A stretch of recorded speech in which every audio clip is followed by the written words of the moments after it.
What's up, everybody? Welcome to Podcast Now. I'm Alex, and in this video, I want to go over every game that I've played so far in 2024 and rank them. We did this in the quarter year mark. Now it's time to do it with half a year behind us. Now, it doesn't actually have Shadow of the Erd Tree, so sadly, that misses the cutoff, even though it's technically in the first half of the year. And remember, same kind of rules apply to when I did it the first time. It's got to be games that I've played at least enough of to, actually feel confident saying it makes a ranking. If I played the game for 30 minutes or whatever, I don't think it really it's not fair. It's not fair to the game. And I've also still missed some games. I'm waiting for Persona 3 still until the Answer DLC comes out. Euden Chronicles, a couple of other ones are not on this list, but hopefully will be by the end of the year. So there's quite a few games here, 17 in all, and not too many more than the first quarter, but I think we're going to be adding to it substantially in the next 6 months. So let's start with number 17. And I forget my rankings the first time. I didn't want to watch it again. I didn't want to look at what I wrote down because I kind of wanted to say, okay, how do I feel about these games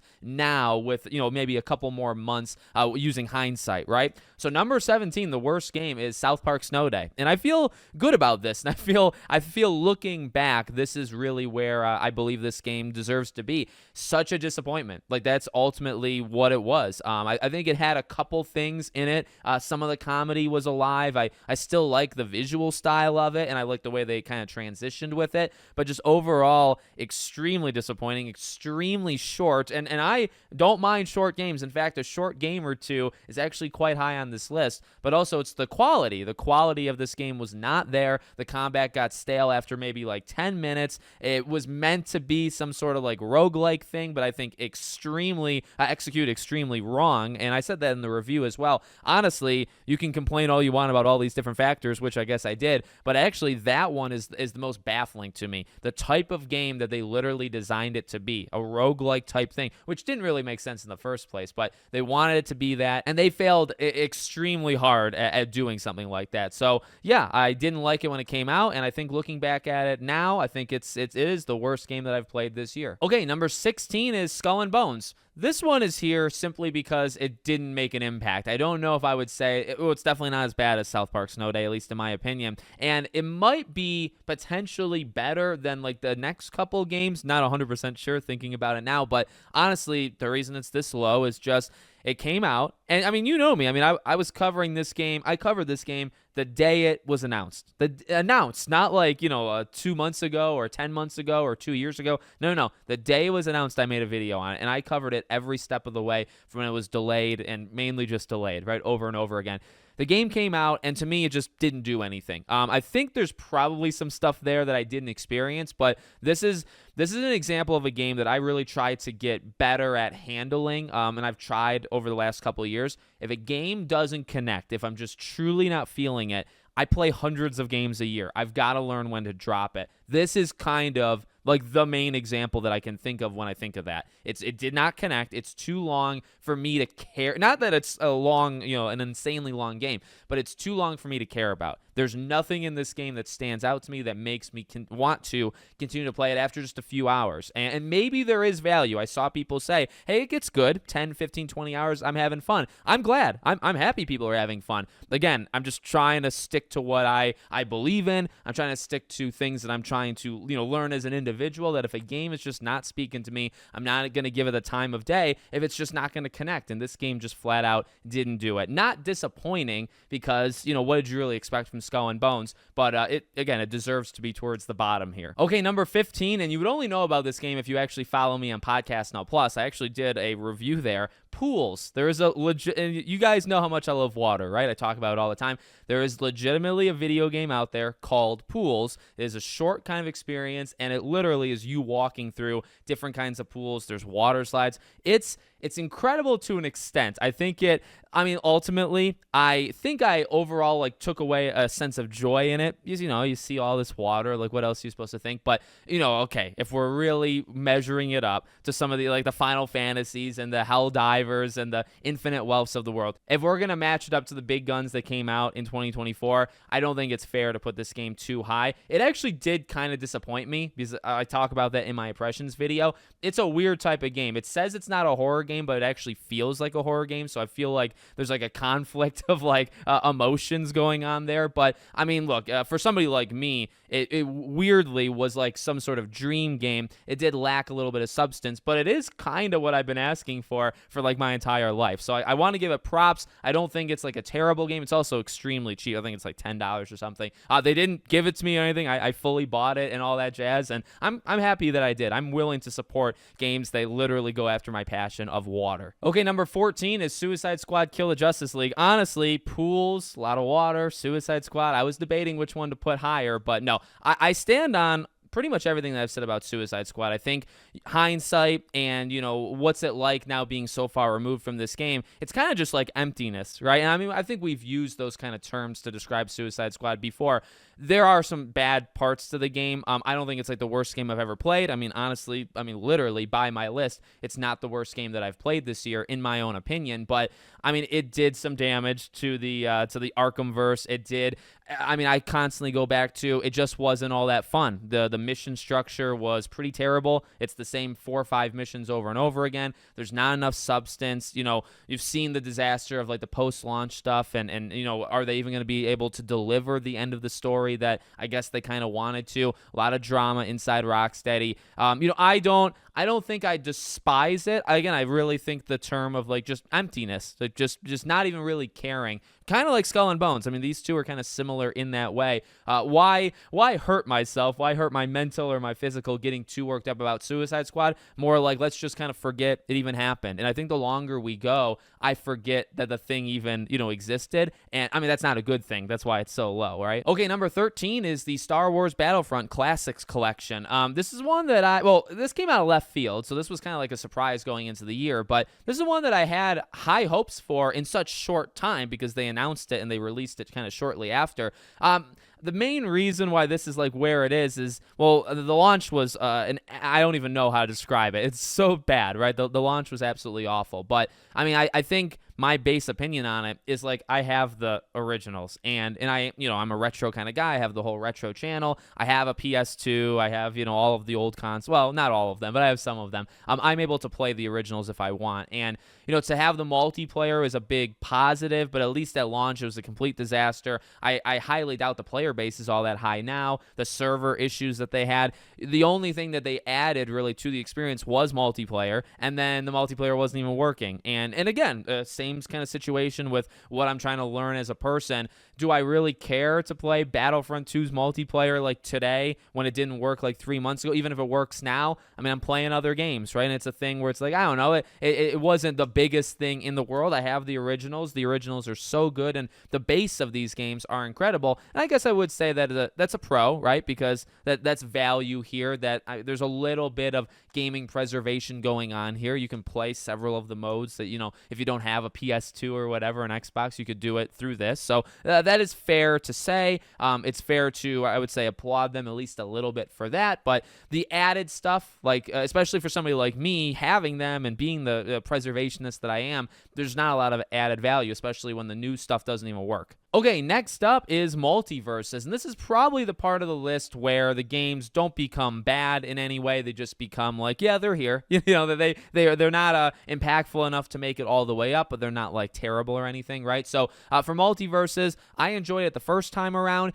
You know, it's one of those games that I kind of thought it was going to be leading in for me. It's a game that I can jump in, play a couple rounds, leave it for 2-3 weeks, jump back in, play it again, leave it again. Like, it's that kind of game. It's not a game that's going to change the world. It's not a game that's going to change my life. I mean, I'm not massive, you know, into those type of games, but I do think there's fun to be had. You know, the speed, I think, is a huge issue with a lot of people. It does feel actually much slower than it even did last year. I didn't mind it last year, and I don't know if I really mind it even now, but it is definitely slow. Like, it is one of the slowest brawler type, you know, Smash Bros type things that are out there. So, I don't know. The characters are fine. It takes very long to unlock them, so there's definitely almost hesitancy for me to even invest myself in it. It's like, well, if I really want these characters, they're either going to have to do that rotation expansion thing where they give it to you for free, or I'm going to have to play this game daily for multiple hours, multiple days in a row. It's just not my kind of game to do that, right? So it's a fine game. I don't think it's bad by any means. It did exactly kind of what I thought it would. Maybe a little bit less, honestly, because I thought I'd play it maybe like weekly.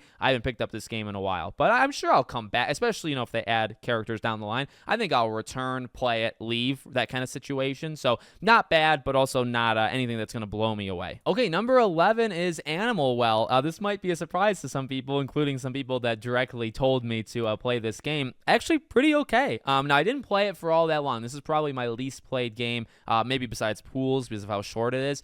Least played game of the list, but I actually quite enjoyed it. It was kind of pitched to me as like one of the greatest, roguelike type things that I've ever experienced. It's definitely unique. It definitely has a lot of charm to it. I think it relies more on puzzles than I think the ones like Lost Crown and other, maybe even Dead Cells of the world, right? So, I mean, I do definitely enjoy it. It's got some cool ideas of like firecrackers and using it to almost light your way or distract things, using like the animal analogy and just having animals kind of everywhere. Definitely a cool game. Not life-changing, not anything that, I saw people say, game of the year and stuff. And, I think for the specific crowd, it is definitely a surprise. It kind of came out of it came out of left field to me. I don't know if it came out of left field to everybody, but definitely a solid game. I've seen the reviews. I've seen all the positive talk. I tried it out. I don't think it's my favorite. I think I like a little bit more of like the Prince of Persia's, and the like Dead Cells to me is like kind of the king of the crop. So those are kind of more of like the higher speed, higher actiony. That's kind of the roguelike stuff that I like. I can appreciate all of them. And I do appreciate Animal Well. It's just, to me, it didn't leave the impact that some of the other ones do. Okay, number 10 is Rise of the Ronin. Not a bad game by any means. Not an amazing game by any means. This is a game that I feel like it's an odd one because it came and went. And in that way, at least to me thinking about it now, it has a similar feel to like the Skull and Bones and Suicide Squads, where the longer it goes, I kind of just forget that it even came out. But the difference there, though, is if I do think about it, I think, you know what? That was a rock-solid game. It's just one of those rock-solid games that I don't think it necessarily does anything phenomenally. Maybe the combat. I mean, the combat is pretty special. It's a different kind of like fast-paced type thing. I really enjoyed it. I enjoyed my time with it. I enjoyed the kind of cooperative elements of it as well, for certain missions. I think it's a rock-solid game. I don't think it again, changes the gaming landscape. It's a game that kind of just came and went, and maybe long term that's how I'll also think about it. But it's a game that when I do think about it, I think, you know what, that was a real solid, like, fun time. Like, I'm glad I bought it. I owned it myself. I still have it, and I'm glad that I do, because it's a game I think I would go back to maybe years down the line, say, hey, what's this game like 1 to 2 years later? It's that type of game. Okay, number 9 is Killer Klowns from Outer Space, one of the newest, I think actually the newest release of this entire list. I kind of liked it. It took me a while, because when I first played it, and I remember making the impressions video, and I was like, yeah, I'm not really feeling it, or things aren't clicking. I kept playing it, and I haven't played it in a little while, from when I'm recording this, but the game's just a lot of fun. I don't think it's got legs. I think it's going to die extremely quickly, like 95% of the other, asymmetrical horror games. Really, like Texas Chainsaw has stood out in terms of lasting a while, and then Dead by Daylight is like the, undisputed king in terms of lasting, right? But Killer Klowns is a cool premise. I think it's a lot of fun. I got better as playing, as the humans and also as the clowns. It blends, and I think really well, Friday the 13th and Dead by Daylight. It's got so many similar aspects to, like Friday the 13th is probably the closest comparison, but you do hook people. You literally hook people in cocoons, so it feels a little bit like Dead by Daylight there, but it's a good game. I think it's a good, solid game. In a way, they're handicapping themselves with like the IP, but everybody has to do that. That's like the way that it is. I think it's a cool IP just in general. I also think Under the Radar looks really good. Like I saw when it came out, there was a lot of like Twitter posts of the loading screens. Oh my god, the detail when it's going kind of slow motion on the clowns' faces. Holy god, like the game does look actually extremely well. So I'm glad it exists. I'm glad it came out, but again, I don't think it's going to last all that long. So cool premise, but it's a game that maybe lasts half a year or a year before it kind of dies out. Okay, number 8 is actually Hellblade 2. It made it kind of high. I was debating how high to put it, because I think back, this is a different kind of situation for Rise of the Ronin, Skull and Bones, Suicide Squad. It's a game that I think back to, and when I do think back to it, I think two different things. Was it necessary? And that was a big feeling that I had when I did my review. My review rested on 2 points that I still stand very close to. I think it is an extremely solid game. I mean, the visuals and the way they push that is insane. I think the writing is pretty okay. I think the characters are really great. The facial technology. The combat is both good and bad. Again, I kind of discussed that way more in length in the review, so I'm kind of recapping. But also, the main takeaway is, did they need to do it? Because I do think overall it took away from like the whole point of the first game. It handled things differently. It focused on different elements of character and story than the first game did, and like lore and mythology. I didn't dig it. I was not into it the second time around as I was the first time. So it's a game that I think this is a good spot for it, because I think I look back at it fondly. I can appreciate the technological things, but I also think it is a good game. It's very short. But then I also think, did they need to make it? And that holds it back, I think, from like really taking that next step of like 7 through 1. That's what holds it back. So with that being said, let's get to number 7. It's Helldivers 2. Not much has changed here other than to maybe even like re-say, like, it was never fully my type of game. I've always had fun anytime that I've played it. But it's not my type of game. When I say that, by the way, it's not that I can't appreciate it. It's not that I can't play it. It really goes into, some of the other things I've talked about with Multiverses or whatever. It's just a game that I don't play all that much. So I don't think I can get the full amount out of it. Does that make sense? Like, it's a game I can respect. It's a game I can play, but only limited. This is not a game that, even when it came out, that I was playing for 20, 30, 40 hours to truly unlock what I think made this game ultimately very special. I think the people that did actually play this game much longer than me probably come away. I mean, it's died off a little bit, and there's obviously been a lot of controversy in the last like 2 or so months, but I think you look back and you think very, very fondly of the game, higher than me. But it's also because you experience kind of a whole different wave of what the game can offer versus what I did. So I think it's very solid. I love the first one. I can say that for a fact. I love the first one. I'm glad the second one was doing so well.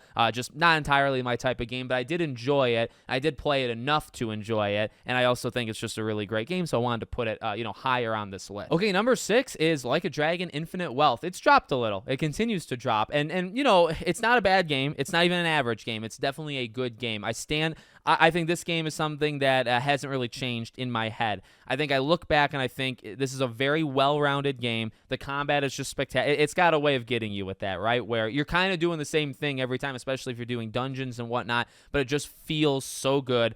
Being able to pick the different, scenarios. But, it's a different feel than 7. And I think I like 7 much more than it, all things considered. It was great to get Kiryu back. I think the story was extremely weak, and even the characters, to an extent, were weak comparatively, compared to some of what we're used to as Yakuza fans. So I think back, and I think well-rounded game. I spent, looking at the list, I don't really, Final Fantasy maybe. Final Fantasy and Like a Dragon, I think I put about 60 hours into both of them. Maybe Like a Dragon was actually more. Like a Dragon was maybe the highest played game in terms of length. And so I feel pretty confident in, stating my opinion on this game, because I played it very long. I experienced quite a lot of the game. I leveled up. I never really had a challenge, in that department, and I enjoyed it to an extent. And then there was, some from being like not a lifelong Like a Dragon fan, but a diehard over the last year or so. I feel like I've given it very, very tough love. A tough love that I think the game deserves, because there is improvements they absolutely need to make. Otherwise, this thing is going to start going downhill, at least to me. Number 5, which I think these two probably swapped thinking about it from the first time, is Prince of Persia: The Lost Crown. I feel, again, hindsight, the longer we go, special game. It's a special game. And, we talked about roguelikes and the Dead Cells in Prince of Persia. This game is just so good. It captures the roguelike feel, mixing it with Prince of Persia, which is kind of what you would expect when you play the game that's literally this. But the story's great, the characters are great, the platforming, the puzzle solving, the combat, every element that you would want. And I mentioned Dead Cells and some of like the speedier kind of types of roguelikes that I like. Prince of Persia really has that, because it's got the traversal and it's got like the flexibility in that way, but it's also got the speed. It's got very interesting combat that is also actually very, very fast. It's got a story. It has like the cutscenes in it. I think it's a very special roguelike that as time goes, you're going to look even more fondly, on it. It's that type of game. Okay, number 4 is Hades 2. And I'm going to put it on here. It's early access. They're going to continue to be adding things to it, but This is a game, look, early access is not a thing that I actually participate in or I want to participate in. I like my games to be complete. And I really, like, that's a moral thing to, well, maybe not moral, but that's a big part of me. I really want games to be like the full game when I buy it. I'm not a big fan of early access. I'm not a big fan of, just playing half the game and they'll add the rest in over the next 2 years. Hades 1 is unbelievably good, right? One of my favorite games of all time, truly. So Hades 2 comes out, or it's going to come out, and my anticipation is through the roof. Game comes out, I bought it. So spent the $40. I'm willing to, take it through to when the full release is, and the game is just so good. I mean, like, it's actually hard to describe. It is everything Hades 1 was, but even more. And, I don't know if I would say I like it more than Hades 1, but it feels like stepping back into this universe. I mean, that's actually exactly what it is. It's not even like it. Hades 1 is just such a joy with the lore, with the visual style, with the combat, with the loop and how they do it. And Hades 2, I actually do think they do some interesting things with the loop and how you kind of build out your character and kind of gradually get more strong and improve. They do it differently, from one another, but Hades 2 is so much of just stepping back in and new character, new weapons, new enemies, new levels, new bosses, but you're in that universe again, right? There is that samey kind of feel, but it's the best kind. It's almost, I mean, I can't speak to this, but maybe it's like going back in for Elden Ring, right? Shadow of the Erd Tree. There's some differences, but you're stepping back into one of the greatest games you might have ever played. Hades is like that. So Hades 2, I think, deserves to be pretty high on my list. Okay, number 3, though, I got to put Stellar Blade up here. This was a new one compared to when we did the first quarter. This game came out kind of right after that. What a game. And it's also a game that I think back on pretty fondly. Sometimes I forget. Sometimes when I'm thinking about the games of this year, I think of a couple of them, and it takes me, a few games to get to Stellar Blade. But again, I think I look back and I think very, very fondly on the game. Visually, the music of this game is so good. Does it have some narrative problems in terms of how they deliver and some of the character? I played it in a language that I think actually worked really well with expression and being, but some of the languages weren't as good.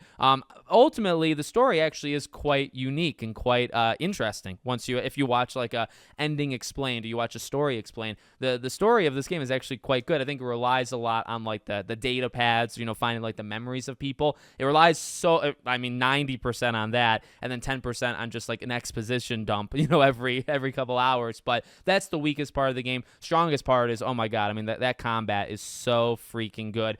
Fighting the bosses, really powering through it, because I talked about it in my review. Towards the end there, those last 3-4 bosses, oh my god, they're no joke. The game itself, to me, and I'm not even that good at these games, the game was pretty easy. Like, I went through it and I was enjoying it. It was challenging, but it was manageable. Towards the end, those last 3-4 bosses, holy dear I died 20 plus times probably on all 4 of them. It took me hours to get through the last like 2 hours of the game, when it probably shouldn't have. But once you get it, I think you get it. And like the parrying and perfect dodging, I'm imagining it. I'm imagining the gameplay in my head right now, and I'm loving it. So yeah, no, it definitely deserves to be high, and I would imagine to some people it's their game of the year. All right, number 2, and I don't think these two have changed. So Stellar Blade, makes the list. Hellblade is kind of a new addition, other games like that, but the top 2 actually have not changed, so we won't spend too much time on it. Banishers Ghosts of New Eden is my number 2. Final Fantasy VII Rebirth is number 1. Same reasons, honestly, same reasons. I think back to Banishers, and I think,